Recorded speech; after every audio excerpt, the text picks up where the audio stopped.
Good morning, सुप्रभात, केम छो, सलाम। उम्मीद है आप सब लोग बेहतर होंगे, अपना ध्यान रख रहे होंगे। जैसा कि आप देख पा रहे हैं कि मुंबई में भी धीमे धीमे हल्का हल्का पानी गिरना शुरू हुआ।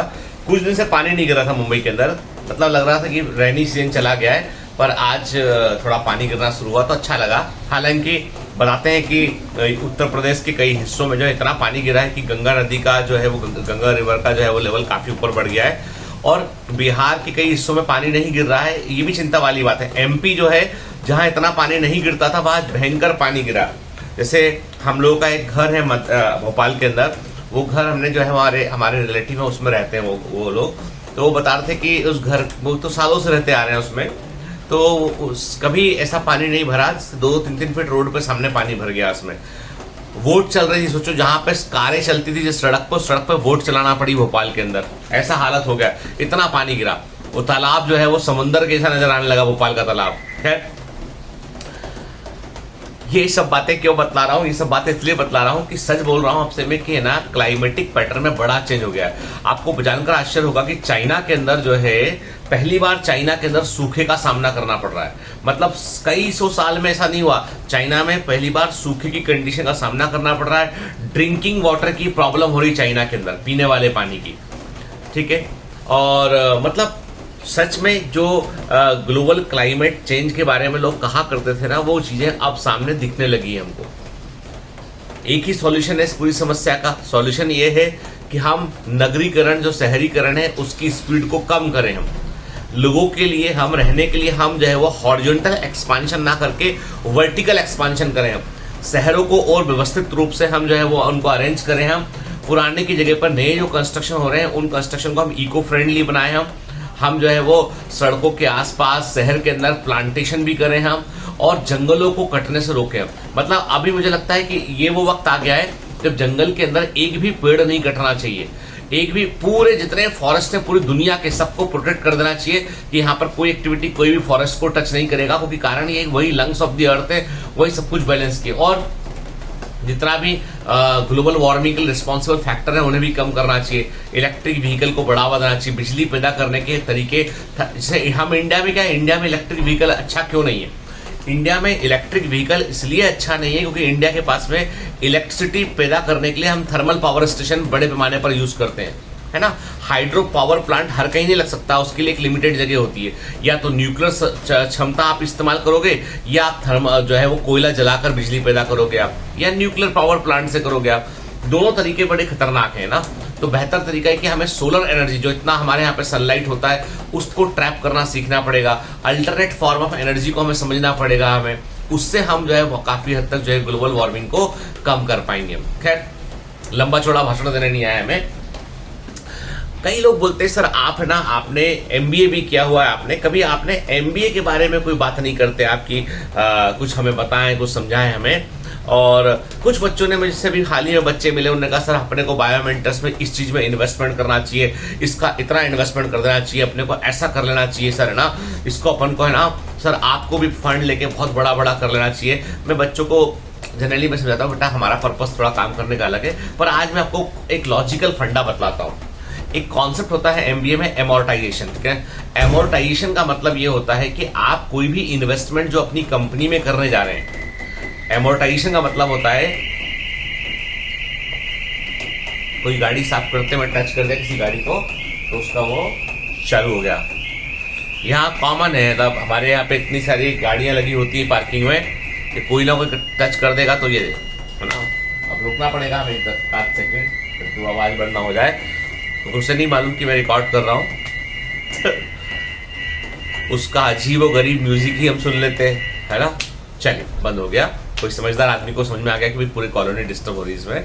तो मैं बता सकूं कि एमोर्टाइजेशन एक ऐसा कॉन्सेप्ट होता है जो ये बतलाता है कि किसी कंपनी में आपको कितना इन्वेस्टमेंट किस समय करना चाहिए और कितने समय में आप उसे निकाल पाओगे। जैसे क्या होता है कि लोग मुझसे कहते हैं कि आज आपको सर ऑफलाइन सेंटर खोल देना चाहिए, आपको सर ऐसा कर देना चाहिए, आपको वैसा कर देना चाहिए। मैं बोलता हूँ सब्र रखो, जो भी करेंगे हम बहुत सोच समझ के लॉजिकल फाइनेंशियल पॉइंट को अंडरस्टैंड करने की बात करेंगे। कारण ये है कि एमोर्टाइजेशन कहता है आपसे कि यदि आप किसी बिजनेस में कोई भी इन्वेस्टमेंट करते हैं ना, तो आपको 2 चीजें देखनी पड़ेंगी। पहला तो देखना पड़ेगा आपको कि आपका जो बिजनेस है उसका लाइफ साइकिल कैसा है, मतलब उस बिजनेस में आप जो भी इन्वेस्टमेंट कर रहे हैं उसको निकालने के लिए कितना वक्त आपको मिलेगा, कि मार्केट में कितने समय में उस इन्वेस्टमेंट को आप निकाल पाओगे। तो वो जो लाइफ साइकिल होता है, जो मशीन का, प्रोडक्ट का, बिजनेस का, ठीक है, उससे आप इन्वेस्टेड फंड को आप उससे कैलकुलेट करते हो कि पर यूनिट कितना खर्चा है। सपोज हम यदि कोई इन्वेस्टमेंट करते हैं तो हमें कितने हजार बच्चे चाहिए पड़ेंगे, कितने लाख बच्चे चाहिए पड़ेंगे उस इन्वेस्टमेंट को रिकवर करने के लिए, कितने साल में वो हमको वो पॉइंट तक हम पहुंचेंगे। ये एक इंपॉर्टेंट कॉन्सेप्ट है, ठीक है। यदि आपने बड़ा इन्वेस्टमेंट किया तो दो चीजें होंगी, आपको उस कॉस्ट को निकालने के लिए पर हेड कॉस्ट को बढ़ाना पड़ेगा। आपको पर हेड कॉस्ट बढ़ेगी आपकी, तो हो सकता है कि क्राउड जो है उसका एक बड़ा हिस्सा आपके पास से चला जाए, क्योंकि वो कॉस्ट को अफोर्ड नहीं कर पाएगा, ठीक है, नंबर एक। नंबर दो, यदि आपने लंबे समय में उस अमाउंट को स्प्रेड कर दिया, तो जो स्प्रेड किया गया अमाउंट है और उसके बाद आने वाले समय के बाद जो इन्फ्लेशन है और मतलब बढ़ती हुई कीमतें हैं, और तीसरा इसके अलावा ये है कि आपके जो बढ़ता हुआ कंपटीशन है, एग्जाम का चेंजिंग पैटर्न है, ठीक है। दूसरा इसके अलावा क्या है कि कंपटीशन के लिए जो है, जिससे आपके जो कॉम्पिटिटर है उनके लिए एंट्री पॉइंट कितना आसान है। आप देखिए आज ऑनलाइन एजुकेशन जो है वो बहुत अच्छा, लोग कहते हैं सब अच्छा बिजनेस है। What I am feeling, it is not A business, it at all, it is not a good business. कारण उसके पीछे ये है कि कोई कैमरा लेगा आज, कोई बोर्ड लगाएगा पीछे, पढ़ाना शुरू कर देगा और वो आपका ऑनलाइन में कॉम्पिटिटर बन गया आपका, ठीक है। This is not a good business to sustain for a long term. कारण उसके पीछे ये है कि इसमें एंट्री पॉइंट बड़ा आसान है, इसमें एकदम आसान है। लेकिन यदि मान लो मेरे पास एक फैक्ट्री होती कि रबड़ के जूते बन रहे होते, उस फैक्ट्री को लगाने में मुझे जो है वो 50 करोड़ रुपए लगा होता, तो 50 करोड़ रुपए इन्वेस्ट करके मैंने फैक्ट्री बनाया और फैक्ट्री से मैं हर साल 3-4 करोड़ का प्रॉफिट उठाता हूं, तो हर कोई आदमी 50 करोड़ रुपए इन्वेस्ट नहीं कर पाएगा फैक्ट्री बनाने के लिए। तो उससे क्या होगा कि ऑटोमेटिक कंपटीशन आपका लिमिटेड लोगों तक पहुंच गया। अब वही आपका कॉम्पिटिटर बनेगा जो 50 करोड़ रुपए फैक्ट्री में इन्वेस्ट करने तैयार रहेगा, ठीक है। मतलब ये कि अच्छा बिजनेस वो है जिसका एंट्री पॉइंट थोड़ा टफ हो, जिससे कि कंपटीशन ऑलमोस्ट कम हो जाता है, ठीक है। लेकिन कोई भी स्टार्टअप के लिए बिजनेस अच्छा वो होता है जिसमें कि एंट्री पॉइंट में बैरियर ना हो उसको, उसके बाद उसे फिर डाइवर्सिफिकेशन करना पड़ता है, अपने आप को स्केल अप करना पड़ता है।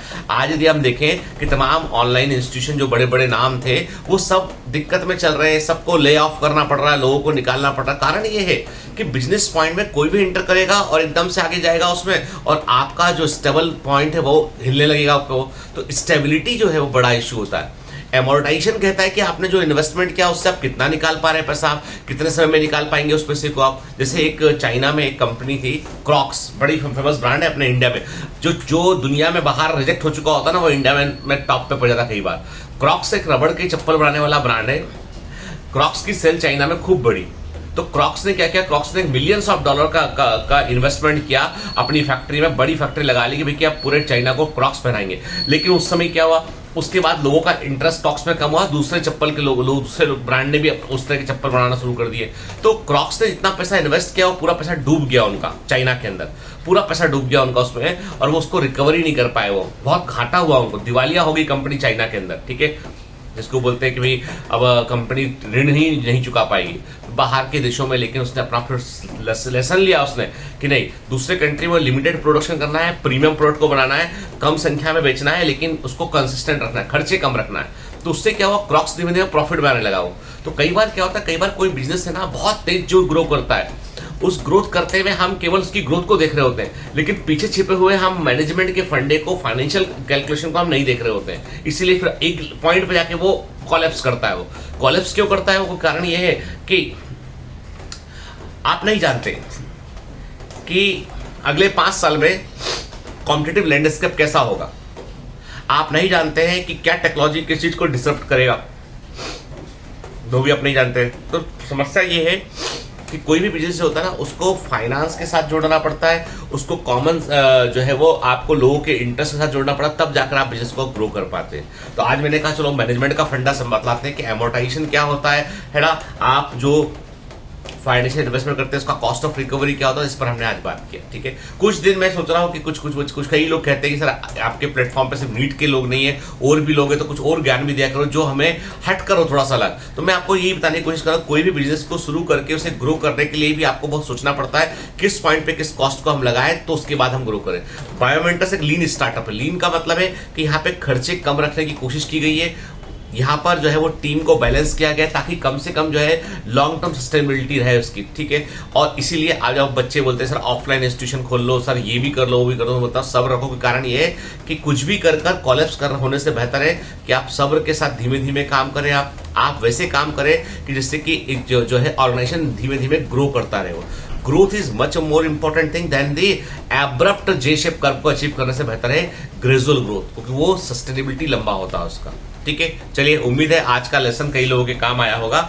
और जो नीट वाले बच्चे हैं, बता दूं मैं 30 अगस्त को आपका आंसर शीट आ रहा है और 7 सितंबर को आपका रिजल्ट आ रहा है। और मैं आप सब ईश्वर से जो है वो प्रार्थना करता हूं कि आप सबका रिजल्ट अच्छा है, ठीक है। गणपति के दौरान आपका रिजल्ट आएगा। महाराष्ट्र में गणपति जी का बड़ा भारी फेस्टिवल होता है, तो उम्मीद करता हूं कि लॉर्ड गणेश आपको सक्सेसफुल बनाए।